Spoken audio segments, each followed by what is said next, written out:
பாகம் 15. காந்தாரியின் குழந்தைகள். தனக்கு முன்னால் குந்தி தாயாகிவிட்டாள் என்பதை அறிந்து காந்தாரி சினமடைந்தாள். அவள் முன்னதாகவே கருத்தரித்திருந்தாலும் கர்ப்பம் 2 வருடங்களுக்கு தொடர்ந்தது. அதற்கு மேல் பொறுக்க முடியாமல் கருவிலிருந்து குழந்தையை வெளியே தள்ள முனைந்தாள். காந்தாரி தன் சேடிகளை அழைத்து ஒரு இரும்பு உலைக்கால் தன் வயிற்றில் ஓங்கி அடிக்கச் சொன்னான். ஆனால் அவர்கள் தயங்கினார்கள். காந்தாரி அதட்டவே மிகுந்த தயக்கத்துடன் அவர்கள் காந்தாரி சொன்னபடி செய்தார்கள். இன்னும் அடியுங்கள், இன்னும் இன்னும் என்று காந்தாரி சொல்ல சொல்ல அவர்கள் அவள் வயிற்றில் ஓங்கி அடித்துக்கொண்டே இருந்தார்கள். கடைசியில் அவள் வயிற்றிலிருந்து ஒரு சதைப்பிண்டம் வெளியே வந்து விழுந்தது. உடனே காந்தாரி, குழந்தை அழுததா? அது ஆண் குழந்தையா இல்ல பெண் குழந்தையா என்று கேட்டார். அவள் பெற்றது என்னவென்று சொல்ல காந்தாரி அலறினாள். உடனே அவள் வியாசரை அழைத்து வரச் சொன்னாள். 100 குழந்தைகளுக்கு நான் தாயாவேன் என்று சொன்னீர்களே, அவர்கள் எங்கே என்று கேட்டார். காந்தாரிக்காக வருத்தம் தெரிவித்த வியாசர் செடிகளை கூப்பிட்டு அந்த சதைப்பிண்டத்தை 100 கூறுகளாக வெட்டச் சொன்னார். 100 சதைப்பிண்டங்களையும் நெய் நிறைந்த 100 சட்டிகளில் வைக்கச் சொன்னார். 1 வருடத்தில் அவை உயிர் பெற்று 100 ஆண் குழந்தைகளாக மாறும் என்றார். உடனே காந்தாரி, எனக்கு ஒரு பெண் வேண்டும் என்றார். வியாசர் புன்னகைத்தார்.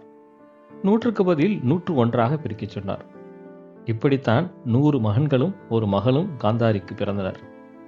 மொத்தமாக அவர்கள் கௌரவர் என்று அழைக்கப்பட்டனர்.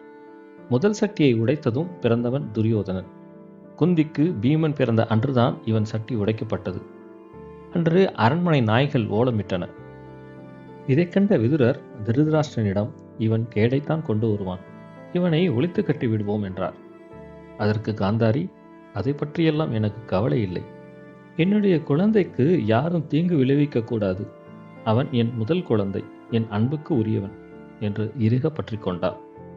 2வது மகன் பெயர் துச்சாதனன். மகளின் பெயர் துச்சலா. அவளை சிந்து நாட்டு அரசனான ஜெயத்ரதனுக்கு மணமுடித்து வைத்தார்கள். மனைவியின் நீண்ட கர்ப்பத்தின் போது திருதராஷ்டிரன் தன் இன்பத்துக்காக ஒரு பெண்ணை வைத்துக் கொண்டான். அவளுக்கு பிறந்த மகன் பெயர்தான் யுயுட்சு. அவன் விதுரன் போலவே கெட்டிக்காரன், ஆனால் அரியணை ஏற தகுதி இல்லாதவன். பாகம் 16. மாத்ரியின் குழந்தைகள். நீ இனி எந்த ஆணுடன் செல்ல முடியாது என்பதால் மாத்ரிக்காகவும் ஒரு தேவனை வேண்டிக்கொள், அவளும் தாயாகட்டும். மேலும் சில பிள்ளைகளுக்கு நான் தந்தையாக இருக்கிறேன் என்றான் பாண்டு. இதற்கு குந்தியும் சம்மதித்தாள். அவள் மாத்ரியிடம் எந்த தேவரை வேண்ட வேண்டும் என்றாள்.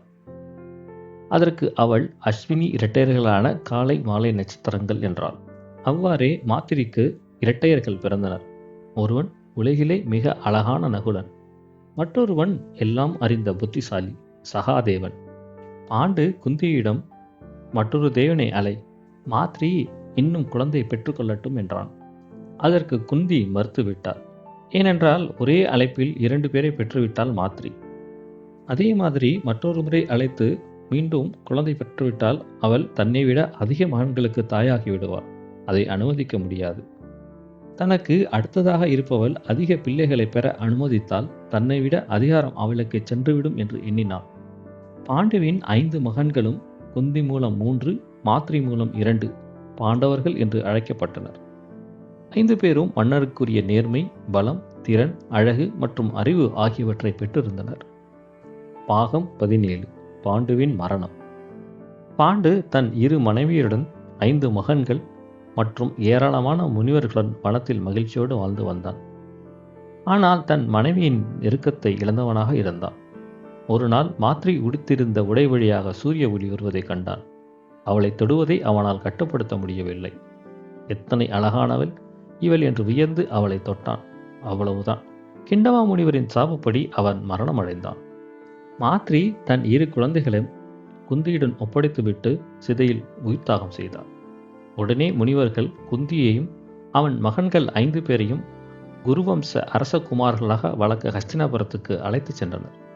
யாருக்கும் தெரியாவிட்டாலும் பாண்டவுக்கு தன் மரணத்தை குறித்த ரகசியம் முன்பே தெரிந்திருந்தது. அதனால் தன் மகன்களிடம் ஒரு ரகசியத்தை வெளியிட்டான். வனத்தில் பிரம்மச்சரியமும் தியானமும் அனுசரித்து வந்ததில் எனக்கு நிறைய ஞானம் கிடைத்துள்ளது. அது என் உடம்பில் சேர்ந்து இருக்கிறது. நான் இறந்ததும் என் சதையை உண்ணுங்கள், உங்களுக்கு மிகுந்த ஞானம் கிடைக்கும். அதுதான் உங்களுக்கு கிடைக்கும் உண்மையான சொத்து என்றான். பாண்டு மரணம் அடைந்ததும் அவனுடைய உடல் எரிக்கப்பட்டது. தந்தை சொன்னதை மகன்கள் செய்ய முடியவில்லை. ஆனால் சகாதேவன் தந்தையின் ஒரு துண்டு சதையை எறும்புகள் இழுத்து போவதைக் கண்டான். அதை எடுத்து வாயில் போட்டு கொண்டான்.